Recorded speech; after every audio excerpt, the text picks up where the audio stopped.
Welcome to another deep dive.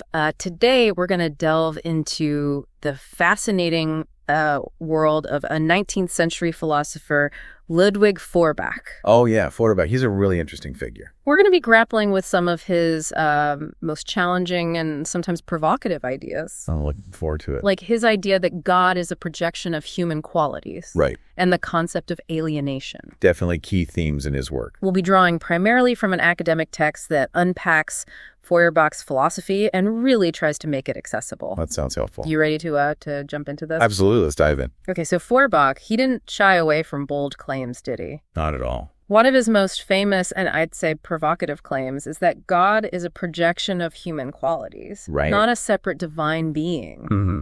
He called this alienation. Can you help us unpack that a little bit? Yeah, so Feuerbach's idea of alienation, it's really rooted in this idea that we humans have these deep longings, for things like perfect love, justice, wisdom. But instead of recognizing these qualities within ourselves, what we do is we project them outwards onto an external imaginary being, and we call that being God.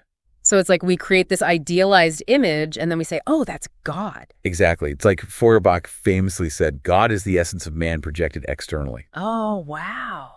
So you can see how that projection creates this gap, this alienation between our true selves and this idealized image we've created. So it's not just a matter of belief then, it's about this separation, this distance that's created. Right. And for Feuerbach, this alienation was a major obstacle to human progress, to human fulfillment. Because we're seeking something outside of ourselves instead of looking within. Precisely. He felt that by projecting our best qualities onto God, we become dependent on this external entity for things that we could actually achieve ourselves. Interesting. If we only recognize the potential within. Which brings us to his idea of replacing religion with humanism. Right. So what did Feuerbach mean by that? What was he advocating for?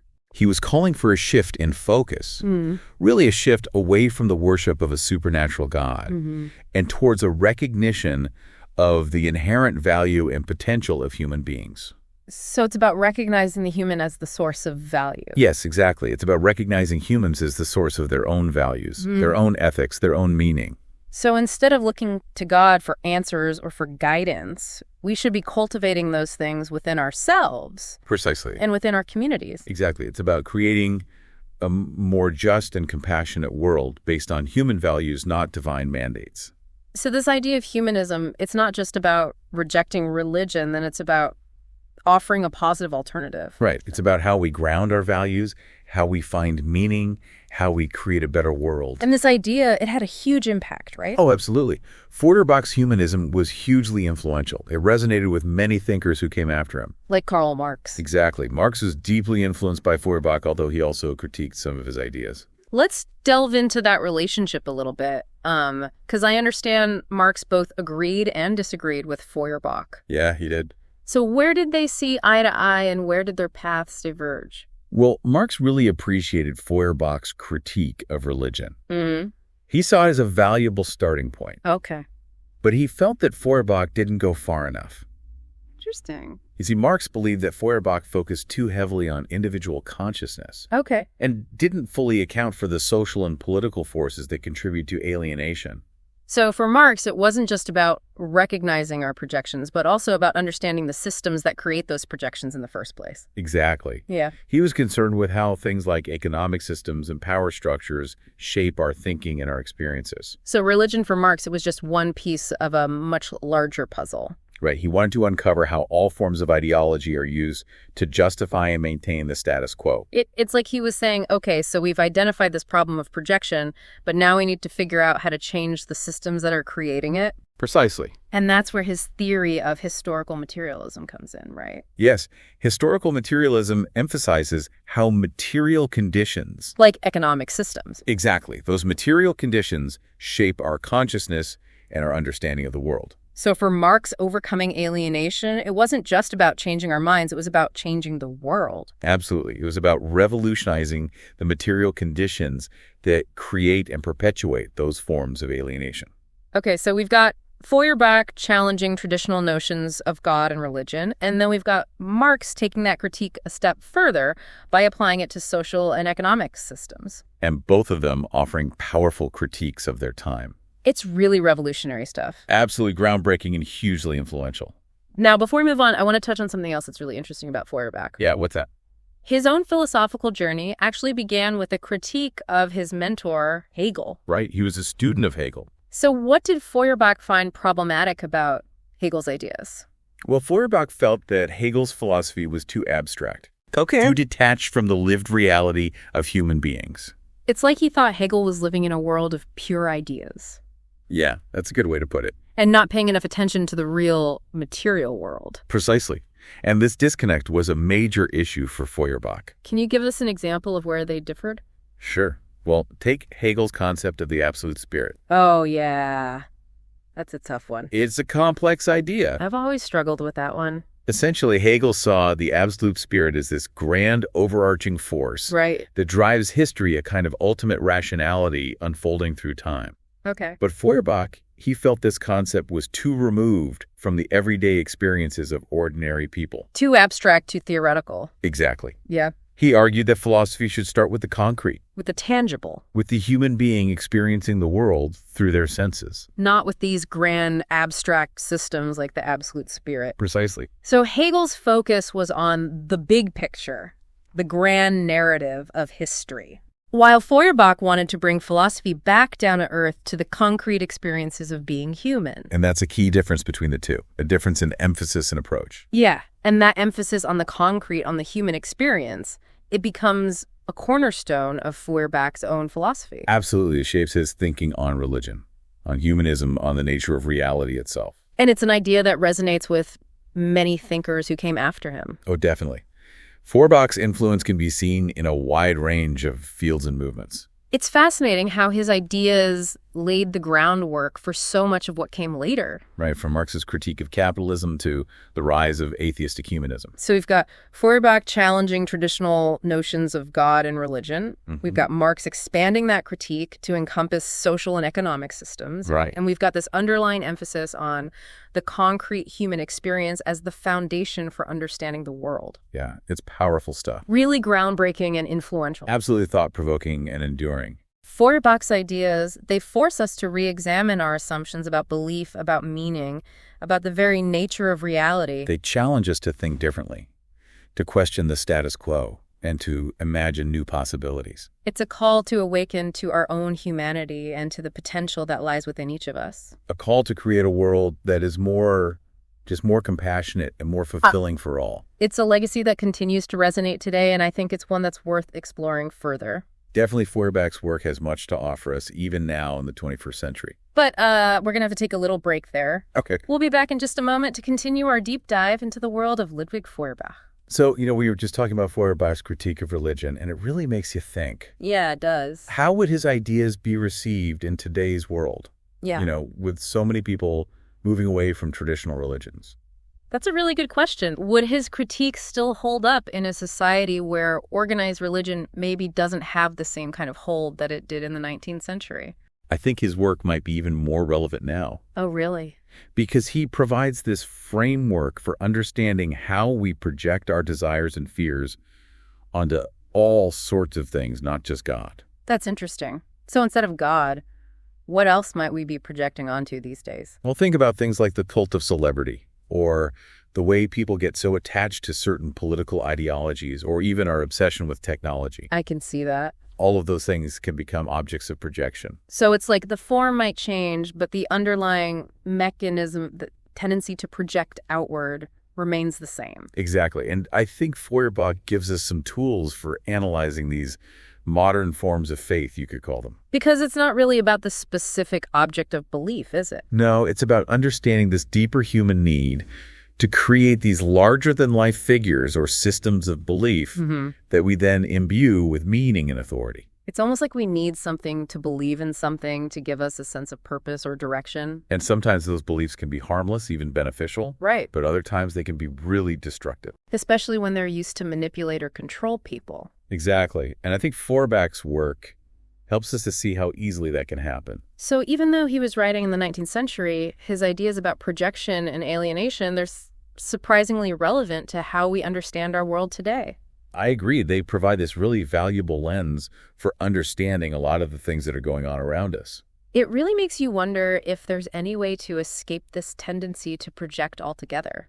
That's a question a lot of thinkers have grappled with. Yeah, is it even possible to live in a way that's fully grounded in the material world without creating these idealized projections? Some people argue that it's just part of the human condition. Oh, really? That we need these symbolic systems to make sense of the world and to connect with each other. So it's not necessarily a bad thing in itself, it just depends on how it's used. Exactly. It can be a source of inspiration, creativity, community. But it can also be a way to avoid facing reality or to justify harmful actions. Right. And I think the key takeaway from Feuerbach is that we need to be aware of this tendency within ourselves. Yeah, we need to be able to step back and say, okay, am I projecting my own desires and fears onto this situation? And to ask ourselves, whose interests are being served by these beliefs, by these systems of thought? It's about cultivating that critical awareness, questioning the narratives that shape our understanding in the world. Absolutely, and not taking anything for granted. Now, we've talked a lot about Feuerbach's critique of religion. Yes. But did he offer any alternatives? Did he suggest anything to put in its place? Well, remember his emphasis on humanism. Yeah. He believed that human beings are the ultimate source of value and meaning, that we should focus on cultivating our own humanity. So instead of looking to God for guidance, we should look to ourselves and each other.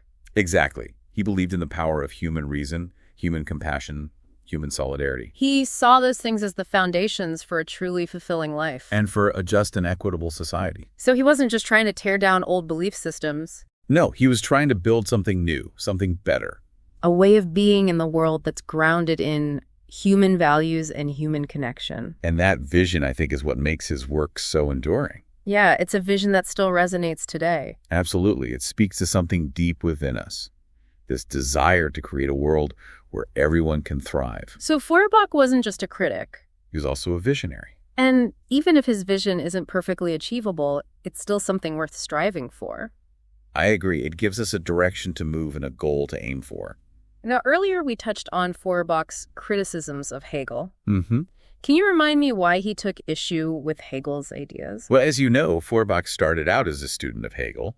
Right, but he eventually broke away from his mentor's teachings. Because he felt that Hegel's philosophy was too abstract, too divorced from the real world of human experience. I remember you were saying it was like Hegel was living in a world of pure ideas. Exactly. He was concerned with these grand historical narratives and these complex philosophical systems. But Feuerbach wanted to bring philosophy back down to earth. Right. He wanted to focus on the concrete, on the tangible. On the everyday experiences of being human. And he felt that Hegel's philosophy neglected that crucial dimension. And that was particularly true when it came to Hegel's concept of the absolute spirit. Yes, Feuerbach really struggled with that concept. I think a lot of people do. It's not an easy one to grasp. Can you try to explain it again, maybe in simpler terms? Well, in essence, Hegel saw the absolute spirit as this kind of ultimate rationality, this driving force behind history. So it's like the mind of God almost. You could see it that way.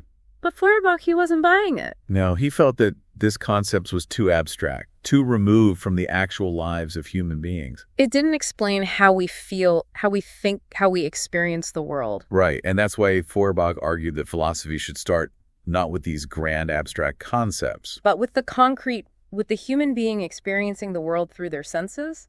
He wanted to ground philosophy in the material world, not in some kind of metaphysical realm. And that's a key difference between Feuerbach and Hegel. Absolutely. It's a different way of approaching philosophy, a different set of priorities. Hegel was looking for these grand unifying principles, these overarching systems. While Feuerbach was more interested in understanding the nitty-gritty of human existence. And that shift in focus, it really had a profound impact on the development of philosophy. Oh, definitely. It opened up new avenues of inquiry, new ways of thinking about the world. And it paved the way for later materialist thinkers like Marx, who took Feuerbach's critique of idealism and ran with it. So even though Feuerbach may not be as famous as Hegel or Marx today, he played a pivotal role in the development of philosophical thought. His ideas were really groundbreaking. Absolutely. He shifted the conversation in some really important ways.